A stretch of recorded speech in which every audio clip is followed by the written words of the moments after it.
Assalamualaikum warahmatullahi wabarakatuh. Assalamualaikum warahmatullahi wabarakatuh. Halo teman-teman semua, kembali lagi bersama saya Endah Meilani dan tentu saja saya tidak sendirian.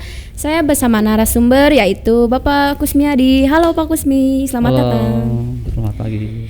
Sebelum ke narasumbernya, saya akan membacakan sedikit profil beliau. Beliau bernama lengkap Kusmiadi STGR. Tempat lahir beliau di Bandung. Tanggal lahir beliau 26 Februari 1986. Pekerjaan beliau sebagai guru, jabatan beliau sebagai Wakasek bidang kurikulum. Riwayat pendidikan beliau bersekolah di SDN 1 Parung Serap lulusan 1998. Kemudian beliau melanjutkan sekolah ke jenjang SMPN 1 Katapang lulusan tahun 2000. Kemudian beliau melanjutkan sekolah ke jenjang SMAN 1 Soreang lulusan tahun 2004. Kemudian beliau bersekolah S1 di STMIK Ganesha Teknik Komputer dan Informatika lulusan 2008. Riwayat pekerjaan beliau pernah bekerja sebagai dosen STMIK Ganesha. Kemudian beliau pernah menjabat sebagai dosen Piksi Ganesha. Kemudian beliau melanjutkan pekerjaan di PT Algensindo. Kemudian beliau pernah menjabat sebagai guru SMK Bale Endah. Kemudian beliau pernah menjadi guru SMK Pahlawan. Kemudian beliau menjadi instruktur pelatihan IT. Kemudian beliau menjadi guru SMK Marhas sampai sekarang. Untuk riwayat organisasi beliau pernah menjadi anggota Badan Eksekutif Mahasiswa atau BEM STMIK Ganesha. Kemudian beliau pernah memasuki organisasi komunitas Android dan robotika. Kemudian beliau pernah memasuki organisasi OSIS. Kemudian beliau pernah memasuki organisasi Pramuka. Untuk moto hidup beliau yaitu jangan lupakan hidup untuk beribadah, berdoa, bersyukur dan bekerja keras, senyum dan selalu berbahagia. Dari moto Bapak tadi selalu berdoa dan bersyukur, gimana nih Pak cara selalu bersyukur terus? Baik, terima kasih. Izin untuk membuka masker ya. Maaf Silakan. sebelumnya. Baik, perkenalkan nama saya pribadi tadi sudah disebutkan Pak Kusmiadi. Saya menjabat selaku Wakasek kurikulum ya di SMK Marhas. Kemudian tugas dan tanggung jawab saya adalah yang pertama membantu mewakili kepala sekolah dalam hal kegiatan mengajar atau belajar ya, kemudian menyusun jadwal rencana kegiatan dan lain sebagainya. Memang moto hidup saya tadi betul, segala sesuatu itu harus bernilai ibadah ya. Jangan bernilai uang. Kalau segala sesuatunya bernilai ibadah, saya yakin mau yang susah mau yang sulit itu pasti akan dikerjakan karena lillahi ta'ala. Itu saja. Berarti harus dengan ikhlas ya Pak biar dimudahkan dan dilancarkan. Insya Allah seperti itu, mudah-mudahan. Langsung saja Pak ke materi, bagaimana memotivasi diri dan cara belajar di sekolah baru Pak. Baik, terima kasih ya Endah yang telah menyampaikan. Saya salam dulu ya. Assalamualaikum warahmatullahi wabarakatuh. Waalaikumsalam warahmatullahi wabarakatuh. Selamat pagi, salam sejahtera, semoga terlimpah kepada kita semua. Baik, sesuai dengan apa yang tadi disampaikan pertanyaannya, bagaimana program kerja untuk bagian kurikulum dan bagaimana cara memotivasi anak supaya anak bisa belajar maksimal di masa pandemi kali ini ya. Baik, yang pertama tugas saya sebagai kurikulum adalah menyampaikan kegiatan belajar di tahun ajaran baru. Penting itu buat siswa-siswi SMK Marhas ya. Kenapa? Karena pelajaran kelas 10, kelas 11, 12 itu tentu saja berbeda sesuai dengan jenjangnya. Makanya muncullah kurikulum. Apa itu kurikulum? Yaitu kumpulan dari rencana, kumpulan dari tujuan, kumpulan dari materi pembelajaran sampai ke penjadwalan. Jadi anak-anakku sekalian, ketika anak-anak dikasih jadwal dari pihak sekolah, dari wali kelas, itu sebetulnya bermuara ke kurikulum ya. Jadi kesediaan mengajar kemudian dijadwalkan, kemudian dibagikan ke wali kelas lewat siswa sehingga muncul pelajaran dari hari Senin, Selasa, Rabu, Kamis. Itu asal-usul dari kurikulum ya. Kemudian yang kedua, apa tujuannya? Jelas untuk mempersiapkan peserta didik agar dapat menjadi pribadi yang kreatif, inovatif, beriman, juga efektif ketika pembelajaran. Jadi kalau kurikulumnya sudah tersusun secara sistematis, itu pembelajaran insya Allah tidak akan ada masalah ya, baik ke anaknya ataupun ke guru yang bersangkutan. Perlu anak-anak ketahui, anak-anakku, bahwa kurikulum itu setiap tahun berubah-ubah. Awal adanya kurikulum tahun 1947 ya, dinamainya itu kurikulum rencana pembelajaran. Terus sampai kurikulum 68, 75, 99 sampai sekarang itu ada kurikulum 2013. Nah, di SMK Marhas itu menggunakan kurikulum 2013. Yang sebentar lagi akan diganti menjadi kurikulum 2021. Berarti mau tidak mau siswa-siswi kita baik kelas 10, 11, 12 itu harus mengikuti menerapkan dari provinsi atau pemerintah. Tentu saja materinya beda lagi, lebih lumayan lagi karena menyesuaikan.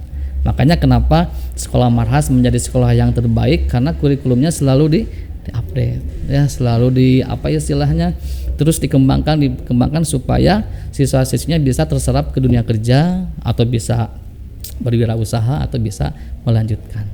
Ya, itu kurikulumnya insyaallah. Kemudian di SMK Marhas ada 2 jurusan. Tadi mungkin sudah disebutkan beberapa, ada jurusan mesin, kemudian ada jurusan komputer. Di SMK itu paling penting jurusannya karena keahlian yang dicarinya itu ya. Kemudian selanjutnya ada beberapa pelajaran yang perlu dipersiapkan. Secara inti sama seperti SMP, SMA gitu ya. Ada pembelajaran yang sifatnya umum seperti matematika, Indonesia ya, kemudian bahasa Inggris, penjaskes. Itu umum, baik itu di SMA itu pasti ada, termasuk di SMK. Nah, yang beda SMA dengan SMK itu di mata pelajaran kompetensi keahliannya. Apa sih keahliannya? Mesin dengan RPL pasti beda keahliannya. Mesin dituntut untuk bisa paham, terampil dalam bidang pemesinan. Bagaimana cara membubut, bagaimana cara memfreeze, bagaimana cara untuk membuat gambar, benda kerja, dan lain sebagainya. Kalau RPL mungkin harus bisa membuat program, harus bisa merancang desain grafis, membuat web ya, membuat aplikasi-aplikasi yang lainnya gitu. Mungkin Anda di sini sebagai siswa Mars juga ya, yang mungkin tahulah tentang seluk-beluk RPL atau mesin seperti itu. Jadi bedanya antara SMA dengan SMK itu yaitu di jurusannya ya, dan keahliannya pun berbeda-beda. Kemudian selanjutnya adalah mengenai jadwal. Nah, jadwal di SMK Maras itu memang agak lumayan berbeda dengan yang lainnya. Karena kita sistemnya per blok ya. Kenapa per blok? Karena di SMK itu ada yang namanya praktek, ada yang namanya teori. Tidak bisa teori dengan praktek disatukan.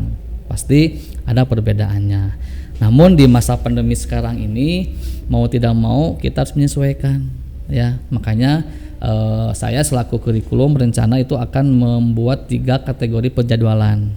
Yang ke-1 full daring, itu mau tidak mau kalau zonanya merah ya, COVID-nya seperti sekarang ini kan zonanya merah, PPKM. Nah, itu mau tidak mau sekolah harus menerapkan sistem daring. Yang kedua kombinasi daring dan luring. Jadi setengah di sekolah prakteknya, setengah lagi di rumah. Itu kalau zonanya sudah zona kuning ya, atau sudah ada informasi dari pemerintah diperbolehkan hanya sebagian. Nah, yang kami harapkan itu di tahun sekarang mudah-mudahan kita bisa full tatap muka di sekolah. Amin. Jadi kampus 1 kepakai, kampus 2 kepakai, semuanya ada. Kita tahu sekarang mana kelas 10, 11, 12. Kan kita pun belum tahu Endah kelas 10 siapa, bagaimana mukanya, ada yang ganteng atau tidak kan nggak tahu. Nah, sekarang mungkin mudah-mudahan ya kita berdoa pandeminya hilang atau nggak ada. Kita bisa kembali normal di pembelajaran tahun ajaran baru. Itu mengenai pembelajaran ya. Silakan ada yang lainnya. Kan Pak, tahun-tahun sebelumnya itu kurikulum 13. Nah, sekarang kan memakai kurikulum yang baru yaitu kurikulum 2021. Apa sih kendala atau masalah yang dihadapi pada kurikulum saat ini? Keren sekali, luar biasa. Di tengah-tengah pandemi kita memang harus menyesuaikan. Kurikulum 2013 sudah bagus, sudah luar biasa ketika di tahun 2013 sampai 2018. Nah, ketika kita masuk ke revolusi industri 5, sekarang 5.0 loh. Ya, otomatis harus dikembangkan. Contoh, ketika di mesin ada mesin bubut, mau tidak mau di kurikulum 2021 harus ada CNC. Gitu. RPL pun sama. Ketika di kurikulum 2013 butuh komputer yang speknya hanya Core i3, kemudian Windows, nanti mah perlu Windows 10 Core i8 atau 5 atau berapa ya, kemudian Apple juga Macintosh harus punya. Nah, makanya ketika diterapkan kurikulum 2021 untuk siswa yang baru yang mau tidak mau itu nanti harus bisa menyesuaikan. Gitu mungkin ya. Enggak, silakan. Nah, untuk motivasi diri nih Pak, bagaimana nih untuk memotivasi diri kepada anak-anak? Ya, motivasi itu kan awalnya dari diri sendiri sebetulnya ya. Kalau saya selaku guru memang memandang semua siswa itu awalnya sama, cuman ketika sudah mengenal karakter masing-masing, kita belajar, kemudian kita mengajar di kelas, di lab, itu ketahuan setiap anak punya karakter masing-masing. Cuman saya punya tips dan triknya, Endah. Ya. Silakan. Kenapa perlu tips dan trik? Karena memang betul kalau siswa itu masih masa-masanya puber, usia 17, 18 itu setidaknya kita harus memberikan motivasi yang positif. Ya, ini buat anak-anakku nih yang kelas 10 terutama yang baru masuk ke SMK Marhas. Mungkin saya yakin masing-masing mempunyai kebiasaan di SMP-nya masing-masing. SMPN 2 Margahayu contoh dengan SMPN 1 beda karakternya, beda lingkungannya, otomatis kebiasaannya pun pasti beda. Gitu. Anda di SMP mana dulu? Waktu dulu saya di SMPN 2 Margahayu. Oh, beda dengan SMPN 3 Margahayu. Mungkin lokasinya SMP 2 memakai angkot, SMP 3 memakai keretek, bisa seperti itu kan bisa aja karena lingkungan yang berpengaruh. Yang makanya dari kondisi itulah kita bisa memberikan masukan motivasi belajar. Yang pertama adalah ketika kita belajar di sekolah yang baru, entah itu di SMA atau di SMK, terutama di SMK Marhas, yang pertama adalah harus menjadi diri sendiri. Menjadi diri sendiri. Be yourself. Jangan menjadi orang lain. Kalau menjadi orang lain, saya yakin kalian harus dituntut A, B, C, D dan lain sebagainya. Seperti Endah pengen menjadi pemain Korea, kan mungkin gayanya, stylenya, bajunya pun harus mirip Korea. Bahkan rambutnya pun seperti itu. Kenapa? Karena kita sudah cinta terhadap orang lain. Mengapa kita harus menjadi diri sendiri? Karena kita yang tahu kelebihan dan kekurangan kita. Itu satu ya. Jadi poin yang penting buat anak-anakku tadi, ketika kalian mau menjadi orang yang sukses, jadilah diri sendiri. Kedua, kenali lingkungan. Ya, karena lingkungan itu beda-beda.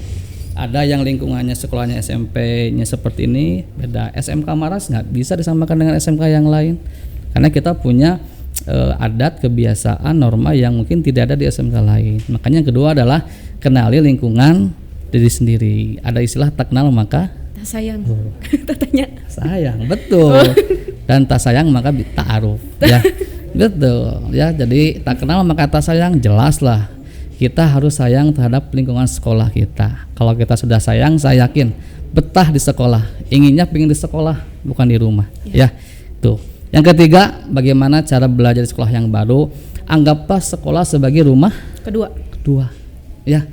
Jadi yang selalu kita tunggu-tunggu kehadiran siswa, guru-guru ya. Kemudian kita semangat belajarnya, insya Allah kalau sekolah sudah menjadikan rumah kedua pasti betah. Yang ketiga, cara belajar yang baik itu untuk siswa yang baru, untuk di lingkungan yang baru, yaitu anggaplah guru sebagai orang tua kedua. Jelas itu ya. Kalau orang tua di rumah mah ya orang tua asli lah, yang selalu memberikan arahan, didikan mungkin. Nah, kalau di sekolah mah orang tua kedua itu adalah guru yang selalu memberikan ilmu, selalu memberikan pembelajaran, sehingga anak itu nanti ada istilah ya anak bisa itu karena ada gurunya. Sehebat-hebat pun anak ketika jadi pejabat, ketika jadi manajer, tetap itu ada kontribusi dari guru-guru yang bersangkutan. Maka selalu ada guru yang dikenang. Oh, ingat Pak ini nih yang selalu memberikan nasihat kepada saya, ilmunya bermanfaat. Kenapa? Karena guru itu luar biasa ya. Kemudian yang kelima, untuk supaya belajar di sekolah yang baru menyenangkan, yaitu anggaplah teman-teman kita sebagai saudara, jangan sebagai musuh. Penting itu buat kalian. Kenapa demikian? Karena ketika kita menjadi satu lingkungan, yang mau tidak mau harus menjadi saudara. Satu lagi yang terakhir mungkin, cintailah dan sayangilah anggota keluarga dan berpikirlah bahwa segala sesuatu bernilai ibadah. Keren kan? Ya, sangat-sangat terima kasih Pak atas motivasi dan tadi program kerja kurikulum sekarang. Jadi dapat diambil tadi program kurikulum yang membedakan harus bisa menyesuaikan ya dari kita sendiri. Terus dari tadi atas yang disampaikan oleh Bapak yaitu memotivasi harus bisa menjadi diri sendiri dan mengenal lingkungan sekitar. Nah, cukup sekian materi yang kami sampaikan. Mohon maaf bila ada salah kata. Wassalamualaikum warahmatullahi wabarakatuh. Bye-bye.